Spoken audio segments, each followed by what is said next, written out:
नमस्कार, श्री गणेशाय नमो नमः। मेरे श्रोतागण, मैं आज आपको तिलक की के बारे में जानकारी दे रही हूँ। किसको किस उंगली से तिलक लगाना चाहिए। तिलक लगाने से हमारा आज्ञा चक्र में जब हम तिलक लगाते हैं तो ग्रहों की ऊर्जा संतुलित हो जाती है। जो ऊर्जा अनावश्यक ऊर्जा होती है ग्रहों की, जो हम अपनी इंद्रियों के मेजाल में भ्रमण करते हैं और अनावश्यक विचारों का जंजाल हमारे मन में जो रहता है, वो तिलक लगाने से वो ऊर्जा संतुलित होती है, हमारा मन एकाग्र होता है। जब हम चंदन का तिलक लगाते हैं तो हमारा मस्तिष्क शीतल हो जाता है, जो हमारी विकार होते हैं वो दूर होते हैं। तिलक का बहुत महत्व हमारे शास्त्रों में बताया गया है। वैष्णव तिलक, जैन तिलक और ब्रह्म तिलक, ये कई प्रकार के तिलक होते हैं।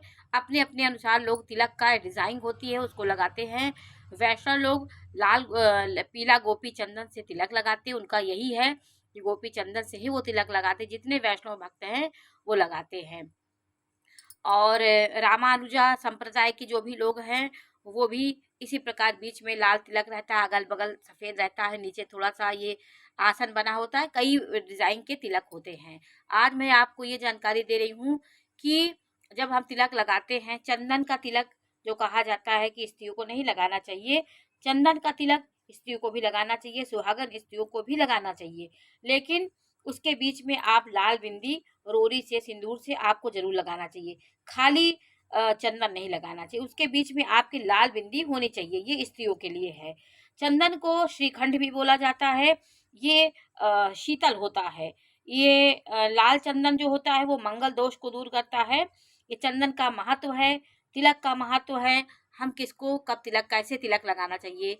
किसी स्त्री, अगर कोई स्त्री अपने पुत्र को लगा रही है, अपने पति को लगा रही है, तो अंगूठे से तिलक लगाना चाहिए। अंगूठे में ऊर्जा का संचार होता है। आपकी ऊर्जा शक्ति और संप्रेषण शक्ति होती है। अंगूठा सारी उंगलियों को नियंत्रित करता है, उनकी ऊर्जाओं को, उनके कार्य को करता है। ये मास्टर फिंगर है। अंगूठे से आप अपने पति को, अपने पुत्र को तिलक लगाना चाहिए। गुरुजनों को, भगवान को, ब्राह्मणों को अनामिका उंगली से तिलक लगाना चाहिए।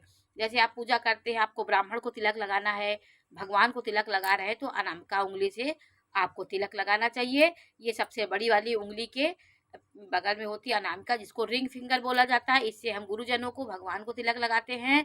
हमें स्वयं जब तिलक लगाना होता है तो हमें मध्यमा उंगली से तिलक लगाना चाहिए। स्वयं को मध्यमा उंगली से लगाना चाहिए।